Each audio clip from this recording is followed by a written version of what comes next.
औज़ुबिल्लाहिमिनश्शैतानिर्रजीम बिस्मिल्लाहिर्रहमानिर्रहीम।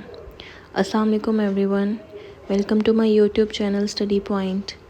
आज की जो वीडियो है उसके अंदर हम डिस्कस करेंगे subject selection in PMS.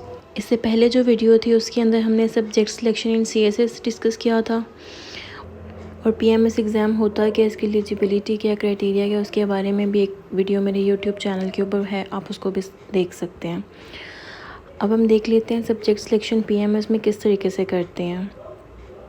CSS की तरह पीएमएस में भी हमारे पास 12 सब्जेक्ट्स होते हैं टोटल। 6 हमारे पास कंपल्सरी सब्जेक्ट होते हैं और 6 ही हमारे पास ऑप्शनल होते हैं। कंपल्सरी में हमारे पास इंग्लिश एसए होता है, इंग्लिश प्रेसी है, पाकिस्तान अफेयर है, जनरल नॉलेज है। ये तमाम सब्जेक्ट्स जो हैं हमारे पास 100 मार्क्स के होते हैं। जनरल नॉलेज भी 100 मार्क्स है, लेकिन यहाँ पे नेगेटिव मार्किंग जनरल नॉलेज में है और 0.25 की है negative marking.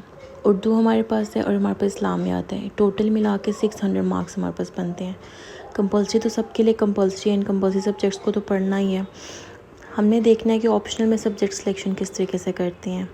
Optional subject selection PMS जो है वो सीएसएस की तरह ही है। जैसे सीएसएस में हमारे पास 7 ग्रुप्स होते हैं और हर ग्रुप में हमारे पास 4 to 5 सब्जेक्ट्स हैं। वो टोटल मिला के 28 सब्जेक्ट्स बन जाते हैं। अब हम यहाँ पे देख लेते हैं कि हम किस तरीके से कहते हैं कि 6 सब्जेक्ट्स यहाँ पे हमने ऑप्शनल में उठाने हैं। वैसे तो देखें तो 3 सब्जेक्ट्स ही होते हैं। जैसे कि पीएमएस में, सीएसएस में हर ऑप्शनल सब्जेक्ट 100 मार्क्स का होता है। पीएमएस में हर ऑप्शनल सब्जेक्ट 200 मार्क्स का होता है और वो 200 मार्क्स को डिवाइड किया जाता है पेपर 1 और पेपर 2 में। मींस कि हर सब्जेक्ट का पेपर 1 और पेपर 2 होता है और हर पेपर 1 100 मार्क्स का, पेपर 2 100 मार्क्स का, तो टोटल मिला के 200 मार्क्स ईच सब्जेक्ट का होता है। और इस तरीके से 6 सब्जेक्ट्स होते हैं, वो 6 सब्जेक्ट्स बन जाते हैं पेपर 1 पेपर 2 करके, और वो 600 मार्क्स बन जाते हैं और टोटल आपके 1200 मार्क्स बन जाते हैं कंप्लीट रिटन के। अब ये ऑप्शनल को सिलेक्ट किस तरीके से करना है, किन स्टेप्स को माइंड में रख के आप अपना बेस्ट सब्जेक्ट सेलेक्ट कर सकते हैं पीएमएस में। सबसे पहले आपने जो ऑप्शनल सब्जेक्ट की जो लिस्ट है उसको केयरफुली आपने रीड कर लेना, हर सब्जेक्ट को आपने। उसके बाद आपने अपनी एक लिस्ट बनानी है। उस लिस्ट में आपने उन सब्जेक्ट्स को लिखना है जिस सब्जेक्ट में आपका इंटरेस्ट है। थर्ड पे आपने जो आपने लिस्ट बना लिया जिसमें आपका इंटरेस्ट है, आपने उसमें हाई स्कोरिंग सब्जेक्ट्स को टिक करना है। उन हाई स्कोरिंग सब्जेक्ट के फिर आपने पास्ट पेपर्स चेक करने हैं। पास्ट पेपर्स चेक करने के बाद आपने उनका देखना है स्कोरिंग ट्रेंड।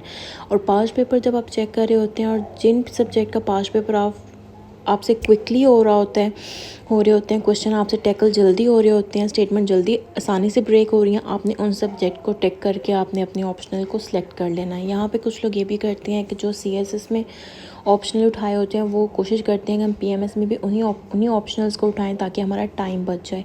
आप इस तरीके से भी कर सकते हैं, लेकिन सीएसएस और पीएमएस में दोनों में आपके जो सब्जेक्ट की स्कोरिंग ट्रेंड होता है ना वो डिफरेंट होता है। लाइक जैसे ज्योग्राफी जो है वो सीएसएस में इतना हाई स्कोरिंग सब्जेक्ट नहीं है, पीएमएस में ज्योग्राफी जो है वो हाई स्कोरिंग सब्जेक्ट है। तो इस तरीके से इस चीज़ को भी माइंड में रख के आप लोग अपने सब्जेक्ट को सिलेक्ट कीजिएगा। उसके अलावा हम थोड़ा सा सब्जेक्ट्स को देख लेते हैं, ऑप्शनल को और इनके कंपल्सरी सब्जेक्ट्स को। तो ऑप्शनल सब्जेक्ट में हमारे पास, आप यहाँ पे स्क्रीन पे देख रहे होंगे, English essay, English, Urdu, Islamiyat, Pakistan studies, general knowledge, सारे 100 मार्क्स के हैं। यहाँ से नीचे से ग्रुप स्टार्ट हो गई हैं। आप देख सकते हैं हर सब्जेक्ट आपके पास 200 मार्क्स के। स्टूडेंट की अपनी चॉइस है, वो हर स्टेप को अपने माइंड में रख के किस तरीके से सब्जेक्ट उठाना है वो उठा सकते हैं। लेकिन जो मेजॉरिटी जो है वो सब्जेक्ट्स पीएमएस में जो उठाती है वो ज़्यादातर स्टूडेंट्स जो है, मेजॉरिटी जो है वो ज्योग्राफी में जाती है, सोशल वर्क में, पंजाबी, एजुकेशन, पॉलिटिकल साइंस, ये वो सब्जेक्ट्स हैं जिनके अंदर स्टूडेंट्स जाते हैं। ऐसा नहीं कि दूसरे सब्जेक्ट्स में नहीं जाते, बाकी सब्जेक्ट्स में भी जाते हैं, लेकिन मेजॉरिटी यही सब्जेक्ट्स उठाती है। अब नेक्स्ट हम देख लेते हैं कि बुक्स वगैरह।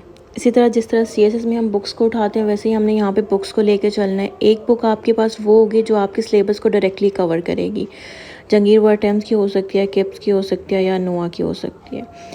1 या 2 बुक्स आप वो रीड आउट करेंगे हर सब्जेक्ट के लिए जो एफपीएससी ने रिकमेंड किए होते हैं ऑथर, आप उनकी बुक्स को रीड आउट करेंगे। एक आपने फॉरेन ऑथर की उठानी है।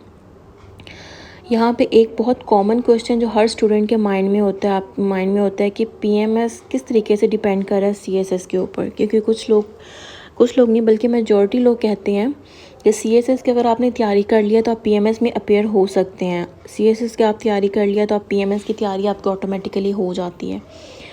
और इसके बाद में कितने परसेंट रियलिटी है हम वो भी देख लेते हैं।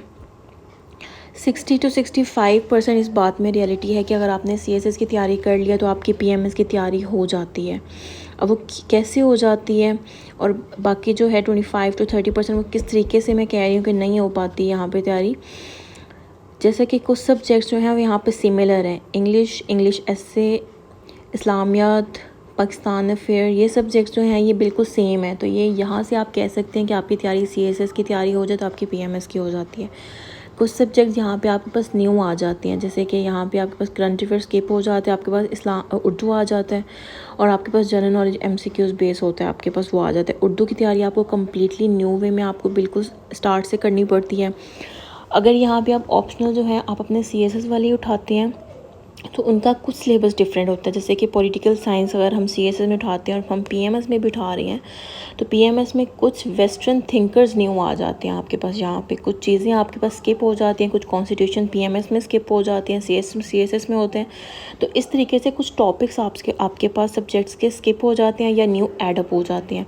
इस तरीके से अगर हम पंजाबी को देख लें तो पंजाबी का पेपर 1 जो है वो सीएसएस का बिल्कुल है और पेपर 2 पंजाबी का जो पीएमएस में है वो बिल्कुल टोटली डिफरेंट है। वहाँ पे न्यू चीज़ें आ जाती हैं, कुछ सिखों की वारें आ जाती हैं। तो इस तरीके से कुछ सब्जेक्ट्स, कुछ टॉपिक्स आपके पास न्यू आ जाते हैं यहाँ पे। तो इस तरीके से इस सेंस में हम कह सकते हैं कि पीएमएस थोड़ा सा 30 to 35% डिफरेंट है सीएसएस के लिहाज से।